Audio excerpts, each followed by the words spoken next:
Suatu Namo Buddhaya. Baik, di sini saya akan menjelaskan tentang pokok-pokok ajaran agama Buddha. Yang dimana agama Buddha dikenal karena pengembangan kebijaksanaan dan kebajikan melalui pemahaman mendalam tentang realitas dan hukum alam semesta. Dalam praktik Buddhis, ada beberapa ajaran inti yang menjadi landasan terpenting untuk mencapai kebahagiaan sejati dan kebebasan dari penderitaan. Prinsip-prinsip ini seperti Cila Mulia Berusul 8, Patika Samappada, Sada, Tiratana, dan Hukum Karma memberikan bimbingan spiritual yang jelas bagi umat Buddha. Masing-masing ajaran ini membantu individu mengubah cara mereka berpikir, bertindak, dan memahami sebab akibat dalam kehidupan mereka, sehingga mencapai kebijaksanaan dan ketenangan pikiran. Jadi, satu-satunya cara untuk mencapai kebahagiaan adalah dengan menerapkan atau mengembangkan ajaran agama Buddha, yaitu yang pertama tadi Jalan Mulia Berunsur 8. Jadi Jalan Mulia Berunsur 8 ini yang pertama ada pandangan benar atau samaditi. Hal ini diartikan sebagai pemahaman yang benar bahwa segala bentuk perbuatan baik atau buruk pasti berdampak pada seseorang. Memahami kehidupan apa adanya tanpa pandangan salah dan cara pandang benar melalui pemahaman jernih 4 kebenaran mulia. Jadi, pandangan benar juga memahami 3 ciri umum, yaitu tilakana, ketidakkekalan, penderitaan, duka, dan tanpa inti, anatta. Faktor kedua dari Cila Mulia Berunsur 8 adalah pemikiran benar atau sama sankapa. Pikiran yang benar berarti hati yang bebas dari keserakahan, loba, kebencian, dosa, kebodohan batin, moha, nafsu, kedengkian, dan kekejaman. Hal ini dapat dicapai melalui pengembangan cinta kasih dengan kasih sayang terhadap seluruh makhluk hidup. Lalu, faktor ketiga dari Jalan Mulia Berunsur 8 ini adalah ucapan benar atau sama waca. Ucapan yang benar adalah bahasa yang mengungkapkan segala sesuatu sebagaimana adanya, konsisten dengan kenyataan, berkaitan dengan kebenaran, dan populer di kalangan banyak makhluk hidup. Jadi ucapan benar mencerminkan tekad untuk menahan diri dari kebohongan dan fitnah yang menimbulkan kebencian, permusuhan, dan perpecahan dalam masyarakat. Faktor keempat dari Jalan Mulia Berunsur 8 adalah perbuatan benar atau sama kamanta. Perbuatan yang benar adalah perbuatan yang tidak merugikan atau merugikan diri sendiri atau makhluk hidup lainnya. Faktor kelima dari Jalan Mulia Berunsur 8 adalah penghidupan benar atau sama awija. Penghidupan yang layak berarti menghindari penghidupan yang merugikan diri sendiri atau makhluk hidup lainnya. Penghidupan yang benar harus sesuai dengan perintah dan harus menghindari 5 jenis penghidupan. 5 jenis penghidupan yaitu 1. Perdagangan daging, 2. Perdagangan senjata, dan 3. Minuman dan makanan yang memabukkan, dan 4. Zat beracun, dan yang kelima perdagangan manusia. Faktor keenam dari Jalan Mulia Berunsur 8 adalah upaya benar atau sama wayama.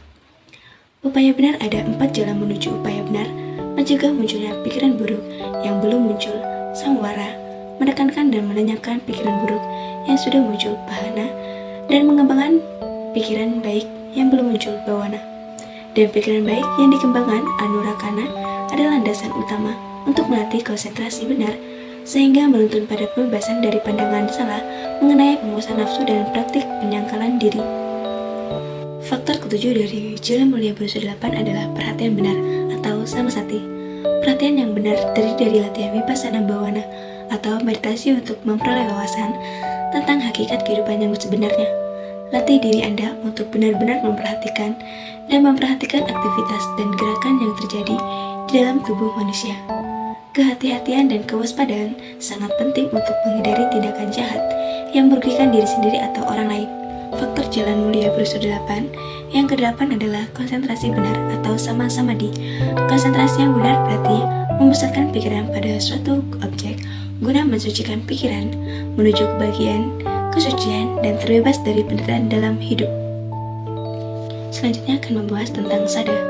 Umat Buddha wajib mempunyai keyakinan atau sada, yang artinya keyakinan atau keyakinan umat Buddha didasarkan pada pemahaman yang benar, bukan keyakinan buta yang tidak didasarkan pada pemahaman yang benar.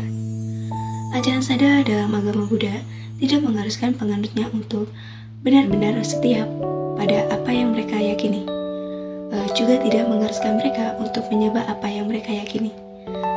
Agama Buddha tidak mengharuskan penganutnya untuk mempercayai apapun secara membabi buta. Namun, agama Buddha memerlukan keyakinan yang kuat terhadap kebenaran ajaran Buddha. Sada atau srada muncul dalam diri seseorang ketika seseorang mulai melihat dan mengalami sendiri suatu peristiwa yang sering disebut ehipassiko. Dan ada 6 jenis keyakinan sada. Yang pertama ada keyakinan terhadap keberadaan Tuhan Yang Maha Esa. Kedua, keyakinan terhadap Triratna. Ketiga, keyakinan akan keberadaan Bodhisattva, Arahat, dan Buddha. Keempat, keyakinan terhadap adanya hukum-hukum kesunyatan. Kelima, keyakinan terhadap kitab suci. Dan keenam, ada keyakinan terhadap nirwana.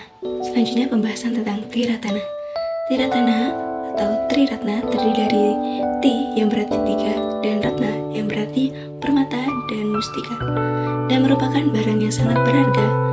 Lalu Triratana dalam bahasa Pali dan Triratana dalam bahasa Sanskerta adalah Buddha Ratana dan Dhamma Daratana dan Sangha Ratana. Selanjutnya pembahasan terakhir yaitu hukum karma. Hukum karma adalah akibat perbuatan yang dilakukan, baik karma baik maupun karma buruk.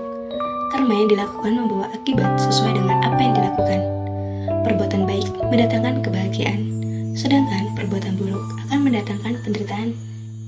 Karma dapat dibedakan menjadi karma baik yang membawa akibat baik dan karma buruk yang membawa akibat buruk atau berujung pada penderitaan dan kesedihan.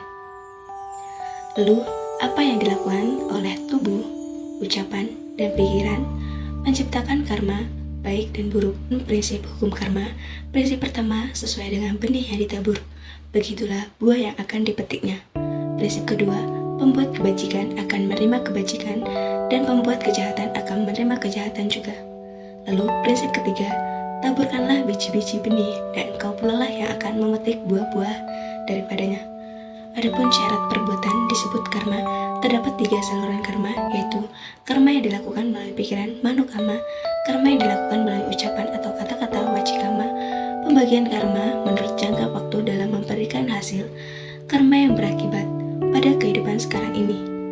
Diti Dhamma Wedaniya Kama. Karma yang berakibat pada kehidupan yang akan datang, Upaja Wedaniya Kama. Karma yang berakibat pada kehidupan yang akan datang, dan berikutnya. Lalu, apa ya Arapara Wedaya Kama? Karma yang tidak memberikan hasil atau akibat, Ahosi Kama. Karma yang dilakukan melalui jasmani atau kaya kama. Sekian penjelasan dari saya. Sotihotu Namo Buddhaya.